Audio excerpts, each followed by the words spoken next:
I'm guessing you're here because you're feeling stressed, whether it's work, relationships, health worries, or just the constant pressure of daily life.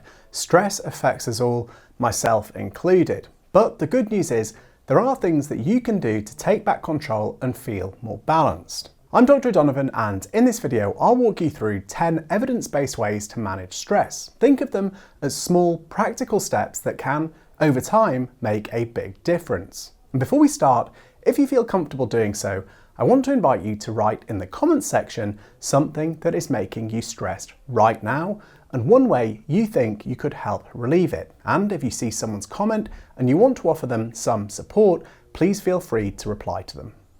So the first important thing to do is be active. Let's start with something simple. Move your body. Right now, I want you to just spend 10 seconds standing up and shaking out.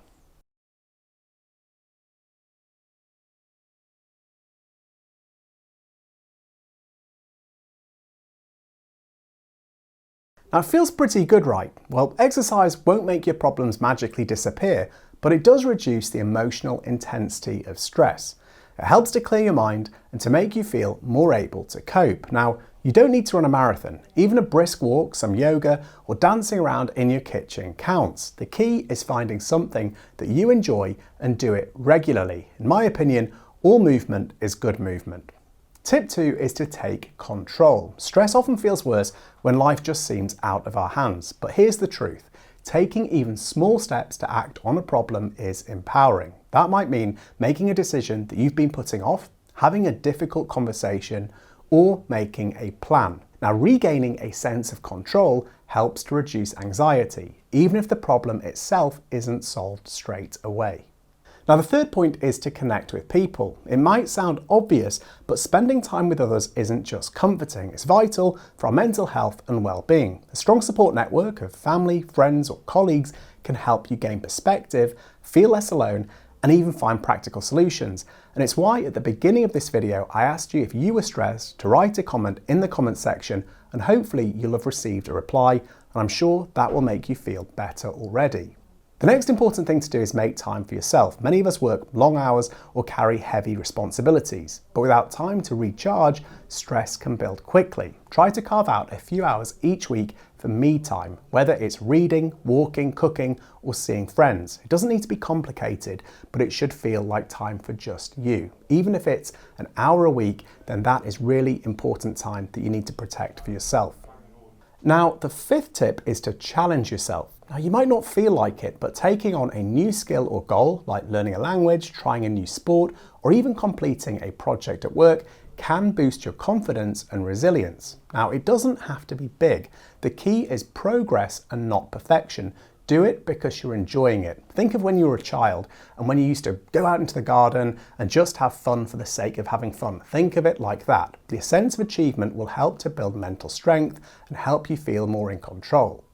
Tip 6 is to avoid unhealthy habits. Now, it's tempting, as I know, to reach for junk food or even alcohol or cigarettes or too much caffeine when things feel overwhelming. But these habits only offer short-term relief. In the long run, they can actually increase stress, impact your sleep, and create other health problems. Now, instead, try healthier coping strategies like deep breathing, physical activity, or talking to someone you trust, and try to make this a habit. Tip 7 is to help others. Now, acts of kindness, no matter how small, can have a really big impact on your mood and sense of purpose. Volunteering or checking in on a neighbour or simply doing a favour for a colleague once a day can help you feel connected and valuable. Giving to others is a powerful way to build emotional resilience. And I know that when I've done this, I generally feel less stressed and better. And if it's helping a neighbour, it means we get that chance to connect one-to-one. The next tip is to work smarter, not harder. Now, if workload is a source of stress, it's time to prioritise. Focus on the tasks that really matter, the ones that are going to move the needle, and let go of the rest. Learning to say no when needed is really important, and accept that you can't do everything. Protecting your time and energy isn't selfish, it's actually really smart. Next, focus on the positives. Now, when we're stressed, our brains naturally focus on what is going wrong, but gratitude and positive thinking can help shift that balance. So try writing down 3 things that you're grateful for or that went well each day. This could be in the morning or in the evening, and they can be small, like a kind message, a nice meal, or a quiet moment of peace. The key is making this a habit, and this simple habit can improve our overall outlook over time. Finally, accept what you can't change. Not every situation is fixable, and that is okay. Accepting things that you can't change doesn't mean giving up. It means redirecting your energy to what is within your control. Now, if you're facing uncertainty like redundancy or illness, focus on the practical steps that you can take.